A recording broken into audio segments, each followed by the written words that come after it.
I may get canceled for this, but I don't want my husband to just work and pay bills. I don't want him to not have a hobby. I don't want him to not have healthy mental health. I don't want him to not have savings. I don't want him to work and slave all day, every day to take care of my bills, our bills, and me just sit there and not contribute anything. This is coming from a young lady who has never been married. I don't have any kids. I have a dog. I'm fully educated, pay my own bills right now, and it is difficult. I have a great career, and it is difficult. So when I think of getting married and building with someone or coming together and bringing our assets together, I could never lay in my bed knowing that my husband has no life and no freedom and maybe no peace because all he does is work and pay bills so that I can enjoy, as if he doesn't deserve to enjoy. I truly want a partnership. I want to contribute. And I'm not talking about if this man was a billionaire, trillionaire, and we just got money flowing everywhere. But what's the likelihood of that? I just can't fathom. And there are some women who can fathom. They don't think about their men, their mental health. I think about my own mental health with the stuff I be going through right now. Bills, mortgage, no. Your dog gets sick, you get sick. You gotta go out, you gotta be out for work for a week now because blah blah blah. I just I want a healthy partnership. I want my significant other to know my wife got me. I want him to not be afraid to come home if he gets laid off, if something happens at work, if he becomes sick and has to take off work for a little bit. I want him to know my wife got us. We got savings because my wife been working. My wife contributes. It's not just on me.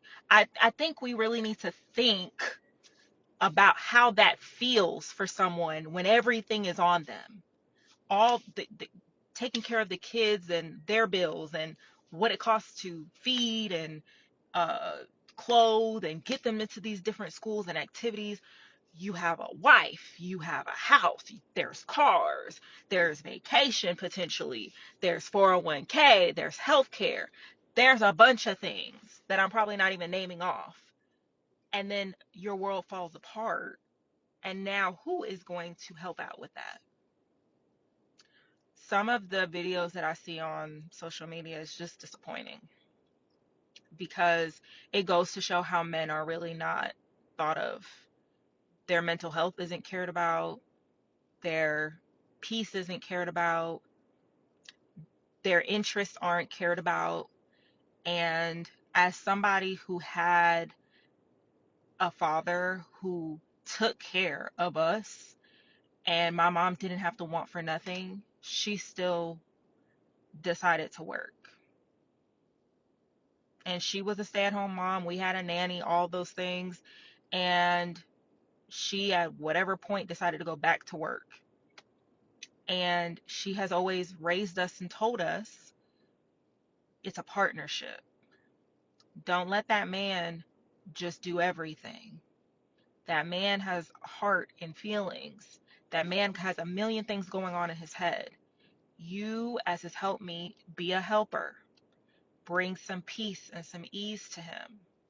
He deserves to have hobbies too. He deserves a life too. So all this rhetoric on the internet about I need a provider man and I just want to sit and twiddle my thumbs and go on trips and not account for anything, you have to understand where the weight of bills, which is real for all of us, is going to go. That man. You have to recognize while you are not having any stress and worry, what is happening to that man. You may not have the stress and worry, but now the man has his own stress and worry and is picking up your weight as well. I think it's just very different um, in regular working class people than rich. I'm not talking about rich people. And a lot of people that claim to be rich ain't even rich. A lot of people that claim that they got provider man don't really have them. And they might be providers financially, but what happens spiritually, emotionally, mentally? How do they treat your kids or y'all's kids? Because it's a lot going on TikTok with that. How do they treat you? It's just so much I want to say, but be very mindful of what you think you want. And if you say you are a woman of God, pray about it. Ask God the qualities of a man you should be looking for. I want a provider man. What does that look like? Because it's not just financial.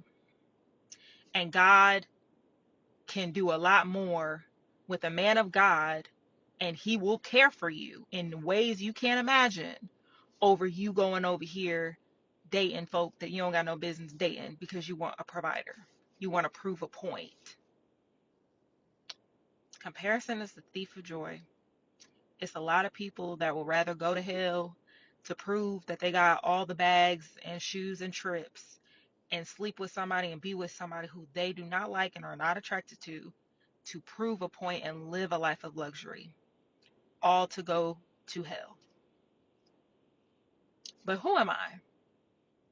Who am I?